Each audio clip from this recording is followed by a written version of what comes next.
말씀의 능력이라고 하는 제목으로 잠시 하나님의 말씀을 전하겠습니다. 곧 이제 월드컵 축구를 하게 되죠. 그래서 과거 2002년도였습니까? 그 히딩크 감독, 그 시절을 우리가 많이 그리워하고, 그래서 나이 70이나 되었지만 그 히딩크 감독을 우리가 다시 영입을 해야 된다 하는 그런 그 이야기가 참 많이 있습니다. 히딩크 감독이 우리 축구팀을 지도할 때 그 당시에 그분의 그 별명이 5대 0이었습니다. 왜냐하면 유럽 팀이나 이런 팀하고 이렇게 게임을 해보면 5대 0, 6대 0 막 이런 식으로 너무나 실력 차이가 나기 때문에 과연 이 팀을 가지고 어떻게 좋은 성적을 거둘 수 있겠느냐, 히딩크를 경질해야 된다. 그런데 이 히딩크 감독은 선수들에게 계속 왕복 달리기를 많이 이렇게 시켰다고 합니다. 한 20m 좀 갔다가 되돌아가고 갔다. 그러니까 다른 사람들이 볼 때 이해가 안 되는 거예요. 근데 이 히딩크 감독의 지론은 뭐였냐면, 축구는 100m 달리기가 아니다. 잠깐 빨리 뛰었다가 또 좀 쉬었다가 또 빨리 뛰었다가 하는 이런 그 게임이기 때문에 이 왕복 달리기를 잘 해야 한다 하면서 계속 그것을 고집을 했습니다. 그것 이외에도 이렇게 기초가 되는 그런 훈련을 굉장히 열심히 시켜서 좋은 성적을 거두었던 것을 볼 수가 있습니다. 뿌리가 깊은 나무는 바람에 흔들리지 않는다, 바람에 넘어지지 않는다 하는 그런 유명한 말이 있습니다. 얼마 전에 인문학의 대가인 어떤 국어학을 공부하신 노 교수님과, 그리고 과학의 대표격이 되는 물리학자 노 교수님이 나와서 서로 대화하는 장면을 보았습니다. 그분들의 여러 가지 대화를 하다가 어떤 분이 이런 이야기를 하셔요. 셰익스피어를 전공을 하려면 셰익스피어를 연구하는 그런 책들을 많이 봐야 되는데 무려 그 책이 300만 권이 넘는다고 합니다. 그래서 셰익스피어 전공자라 할지라도 일생 동안 그 책을 다 보지 못한다는 거예요. 그렇기 때문에 우리가 어떤 지식이나 정보나 이것을 많이 이렇게 얻으려고 하지만 그 세계는 끝이 없다. 그렇기 때문에 더 중요한 것은 기초가 되는 것을 바로 아는 것이 중요하다. 그래서 국어 교수님의 말씀은 기초주의라고 하는 말을 쓰시더라고요. 그래서 기초를 항상 올바로 하면 그 다음에 필요한 것들은 자기가 응용해서 세워나갈 수 있다. 이런 이야기입니다. 그만큼 기초가 중요하다는 것이죠. 그래서 우리도 이 기초에 좀 많은 관심을 가질 필요가 있다, 이렇게 생각이 듭니다. 오늘 본문의 1절에 보면 태초에 말씀이 계셨다. 이 태초라고 하는 것은 어떤 시간의 시작의 전입니다. 우리가 참 3차원의 세계를 살아가면서 시간의 그 전에 어떤 세계, 그 세계를 이해하기는 참으로 어렵습니다.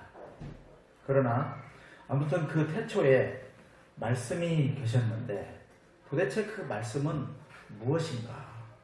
저는 우리 기독교 신앙에 있어서 가장 기초가 되는 것이 태초에 말씀이 계셨느니라, 말씀이 계시니라.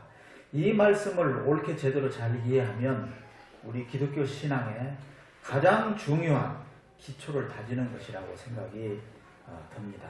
왜냐하면 그 말씀은 태초부터 있었고 그 말씀을 통해서 천지가 창조되었고 그 말씀이 육신이 되어서 예수 그리스도의 모습으로 오셨고 그 말씀의 능력으로 우리가 살아가는 것이기 때문에 태초부터 계신 그 말씀에 대해서 우리가 어떻게 이해하느냐, 이것이 가장 중요한 문제라고 생각을 합니다. 신의 숨겨진 얼굴이라고 하는 책을 쓴 MIT 대학의 교수셨던 제럴드 슈레드라고 하는 분이 있는데 이분이 이런 말을 합니다.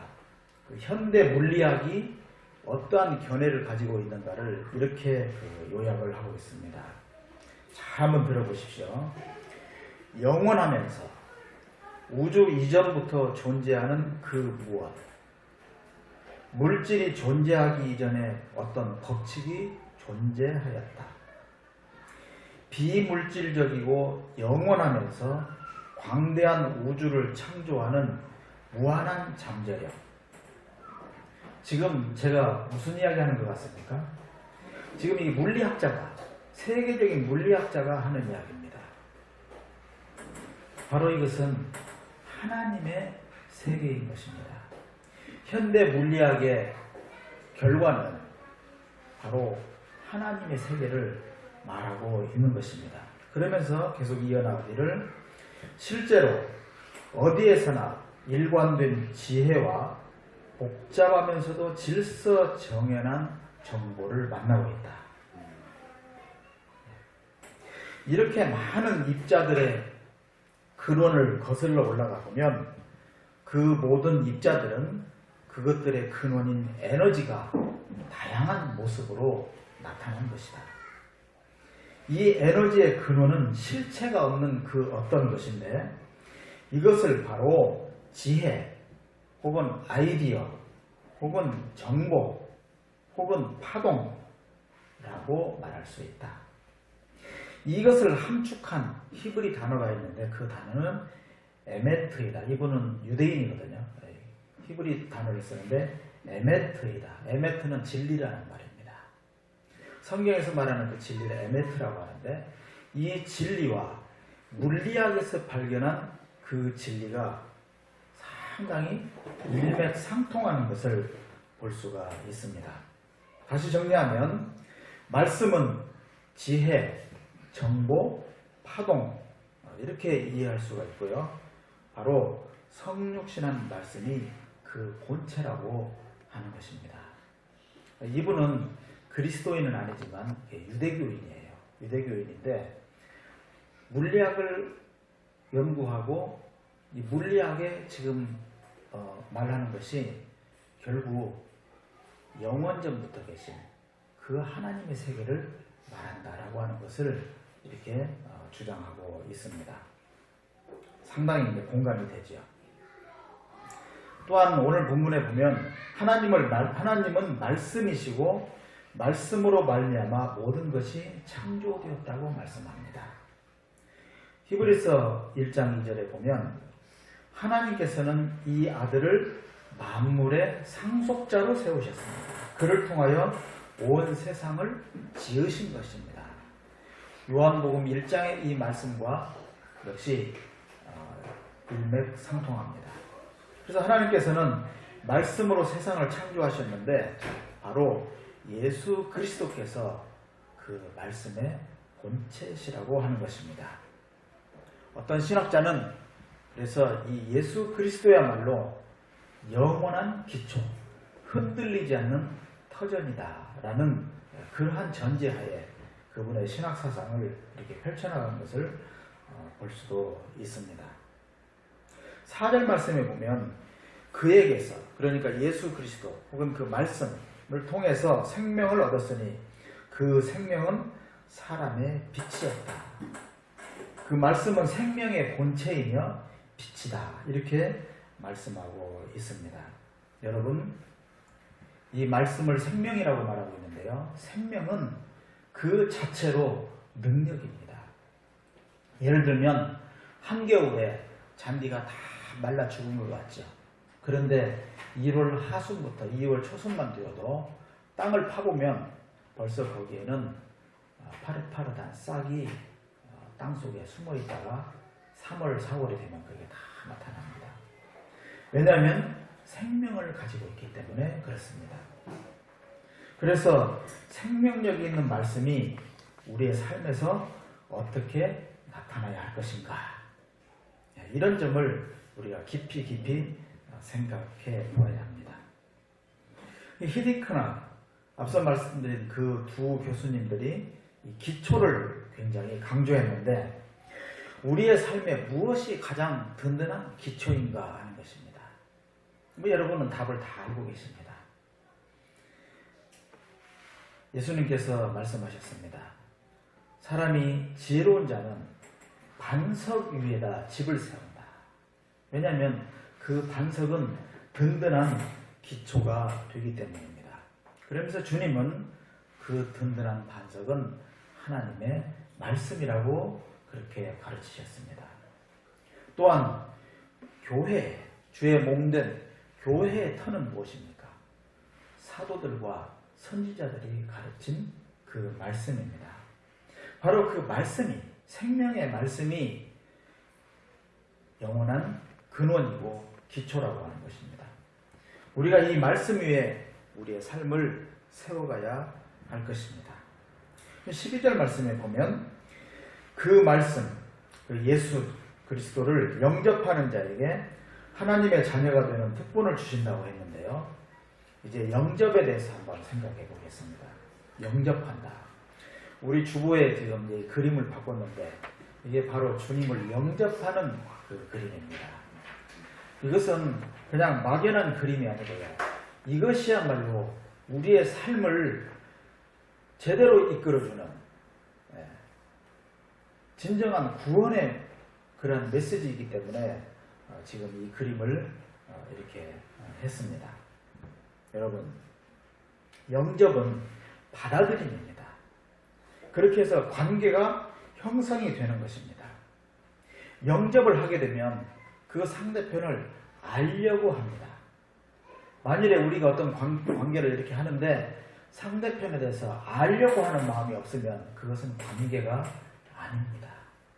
알려고 합니다. 그리고 대화하고 교제하는 것이 바로 영접인 것입니다. 그런데 이 영접을 조금 다른 표현으로 말씀드려본다면 공명입니다. 공명. 소리굽새가 이렇게 한쪽이 울면 주파수가 같은 소리굽새는 공명을 합니다. 그렇지 않습니까? 또한 우리가 이제 이렇게 라디오를 이렇게 그 주파수를 맞추어서 듣고자 하는 방송을 듣는 것처럼 공명이 일어나는 것입니다. 이 공명은 아브라함이 하나님의 약속, 하나님의 말씀을 쭉 듣고 나서 거기에 아멘 했는데 하나님께서는 이것을 보시고 의로 여기셨다. 이렇게 믿음이라고 하는 그 말은 아멘으로 되어 있습니다. 하나님의 약속에 우리가 아멘 하면서 공감할 때, 공명할 때, 그때 구원의 역사가 일어나는 것이죠. 그래서 이러한 그 공명, 어떻게 하면 말씀의 세계에 우리가 아멘 할 것인가, 이것이 굉장히 중요한 것이죠. 여러분은 그 말씀에 하나님의 세계에 아멘 하시고 공명하고 계십니까? 여러분은 여러분의 삶의 주파수를 그 하나님께서 보내주시는 그 말씀의 주파수, 말씀의 파동, 말씀의 정보에 맞추고 있습니까? 우연한 기회에 어떤 분의 카톡 이 배경 화면을 보게 되었는데요. 깜짝 놀랐어요. 거기에 온갖 현 정부를 욕하는 그런 글들이 이렇게 와 있더라고요. 그 정보의 주파수가 잘못 맞춰져 있는 거예요. 그렇기 때문에 그 생각에 빠져서 그것만이 옳다고 생각하는 겁니다. 그런데 우리가 하나님의 말씀에 주파수를 맞추고 거기에 공명하는 삶을 살아간다면 우리의 삶이 바뀌는 것이죠. 능력으로 나타나는 것이죠. 이제 능력의 세계에 대해서 한번 생각해 보겠습니다. 자, 당시에 히딩크 감독이 우리 축구팀을 이끌 때 이철수 선수가 한번 인터뷰에 나와서 이런 이야기를 합니다. 5대0, 6대0으로 이렇게 질 때는 완전히 기죽어 있었대요. 도대체 이래가지고 우리가 월드컵에 나가서 완전 창피당하는 거예요. 월드컵 주최국이었잖아요. 그런데 왕복 달리기를 열심히 하고 체력 단련을 하고 이렇게 하면서 이제 평가전을 하는데 붙어볼만 하더라는 거예요. 힘에서 밀리지 않더라는 거예요. 기초가 든든해져서 제대로 된 체력이 만들어지니까 이제 유럽 선수들이나 남미 선수들하고 같이 겨뤄봐도 우리가 별로 밀리지 않고 스피드나 어떤 그 개인기라든지 이게 좀 해볼만 하더라. 이리 된 거예요. 여러분, 예수님께서 십자가에 돌아가실 때 제자들은 5대0보다 더 못했습니다.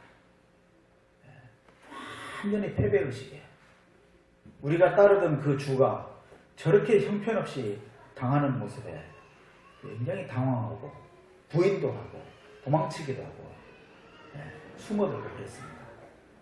그런데 이들이 예수님의 부활을 체험함으로써 그들은 이제 5대0이 아니고 해볼만 하네? 이렇게 된 거예요. 그리고 나중에 성령을 체험하면서 이제는 무서울 게 없는 거예요.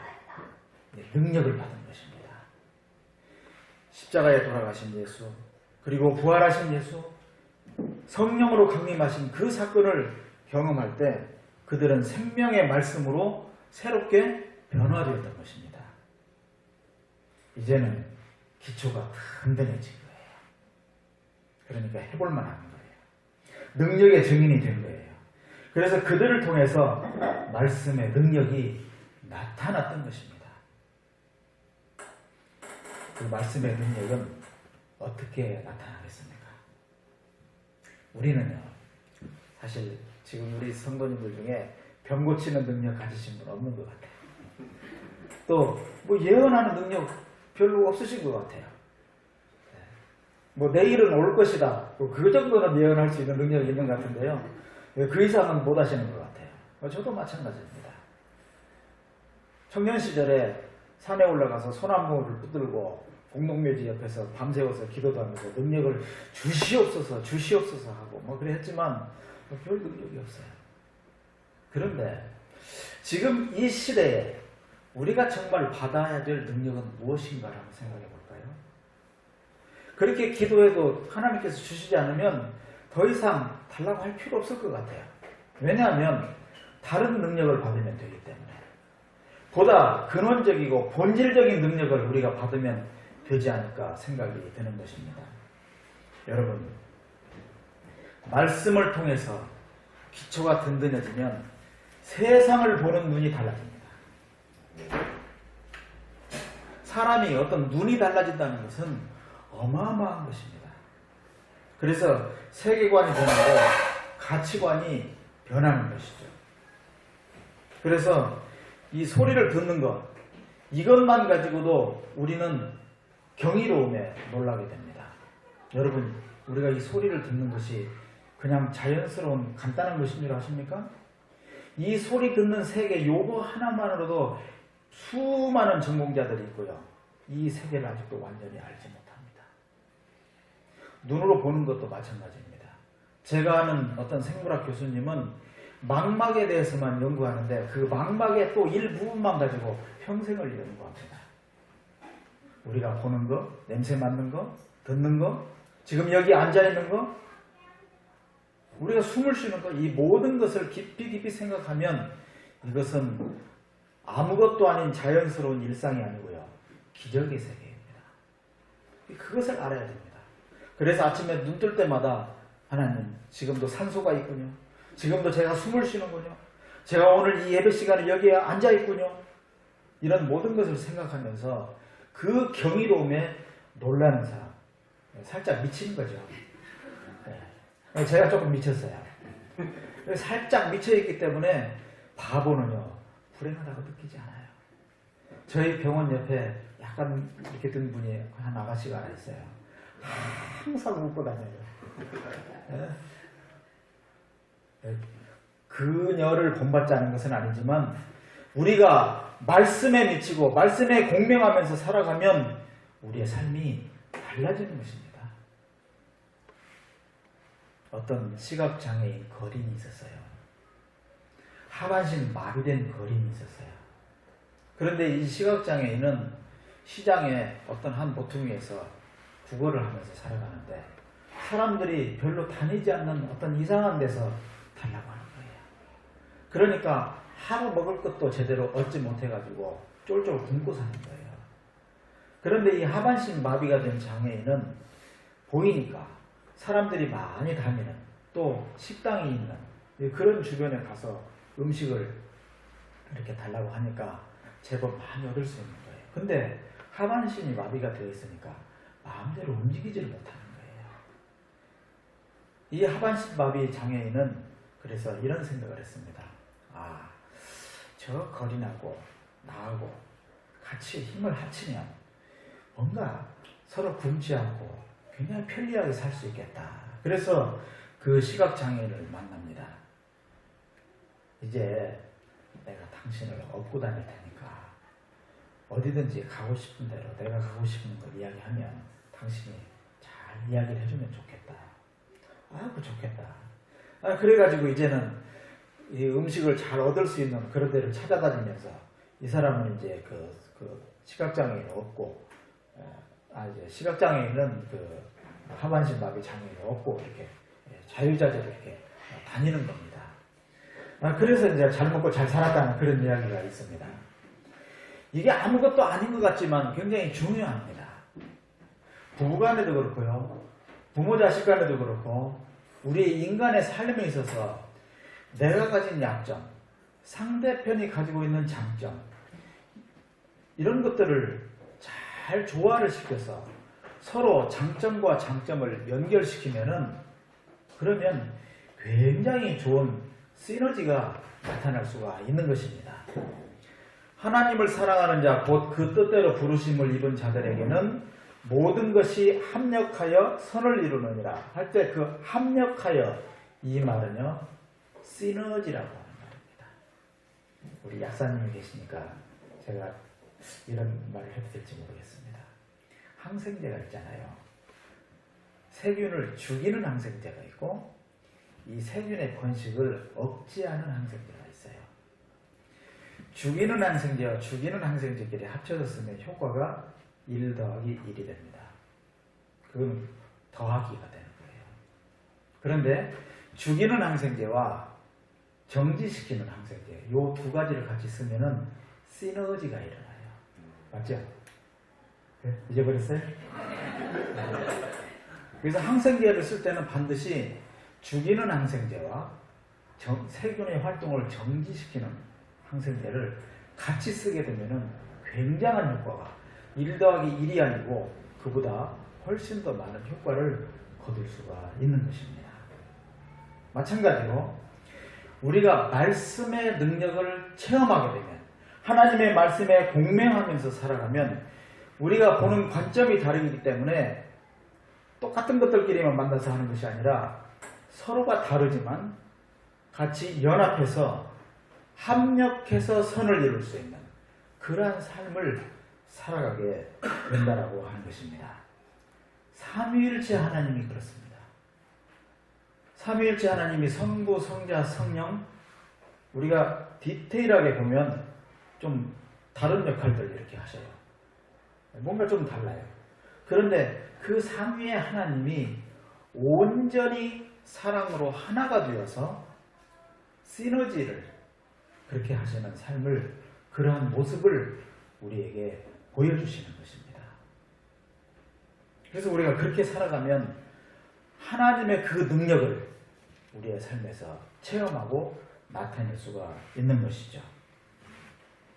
어느 추운 날이었습니다. 이건 제 이야기가 아니고요. 어떤 연인이 데이트를 하고 있어요. 바람이 많이 불어요. 그날따라 남자에게 잘 보이려고 했는지 별로 두꺼운 옷을 입지 않고 야들야들한 그런 옷을 입고 아가씨가 나온 거예요. 이 남자가 생각할 때 이 여친이 많이 춥겠다 이래 싶어서 자기가 입고 있는 두꺼운 파카를 그 아가씨에게 입혀줬습니다.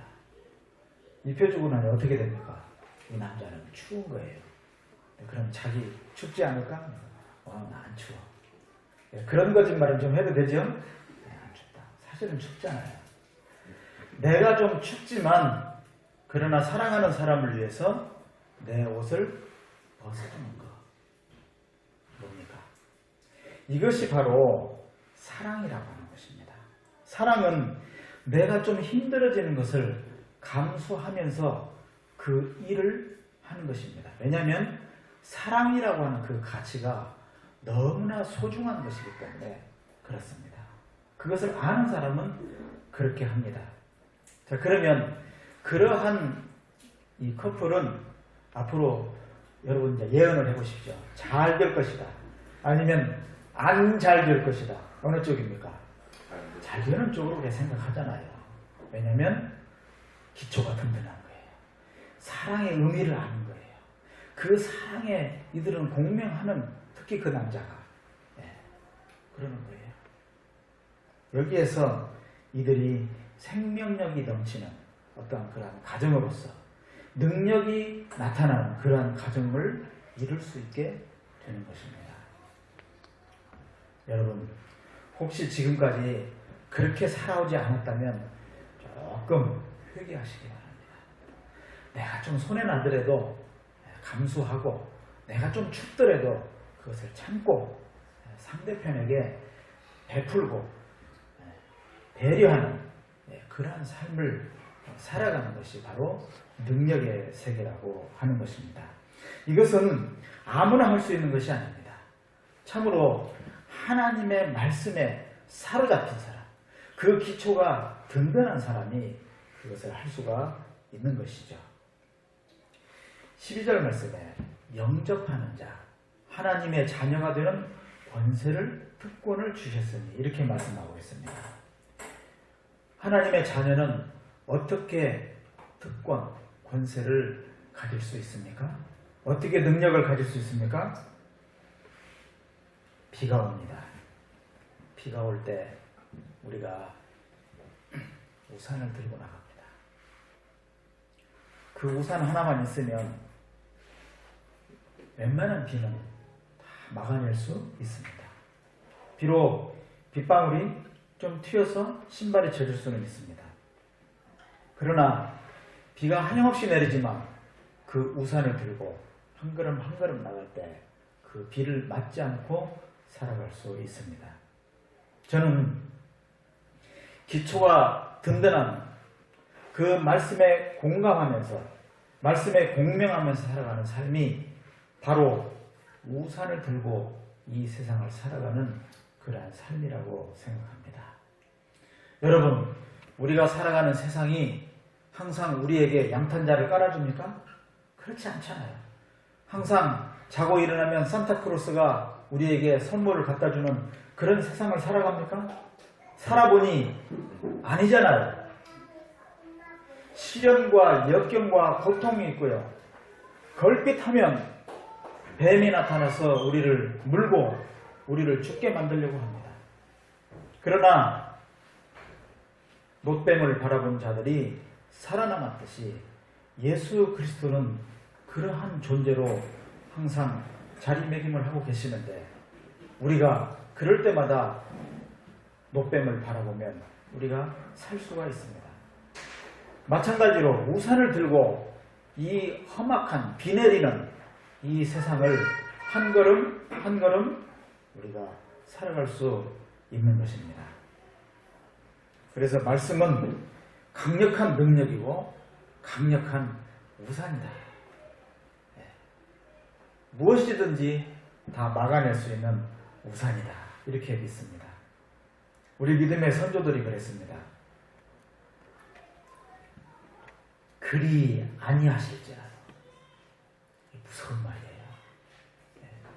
하나님께서 나를 사자굴이나 풀무불에서 살려주지 않으실지라도 나는 하나님께 붙어 있겠다. 하나님을 믿겠다. 하나님을 배반하지 않겠다. 또 이런 말씀. 무화과 나무의 피 마르고 외양간 송아지가 없어도 난 여호와로 즐거워하리라. 이 정도 되면요, 그 말씀의 능력 가운데 사는 그런 사람이에요. 죽으면 죽으리라. 이 역시 말씀의 능력 가운데 사는 사람입니다. 하나님의 말씀을 체험한 사람들은 이러한 영원한 능력의 말씀에 기초를 하고 그것을 배수진으로 하고 그렇게 살아가는 것입니다.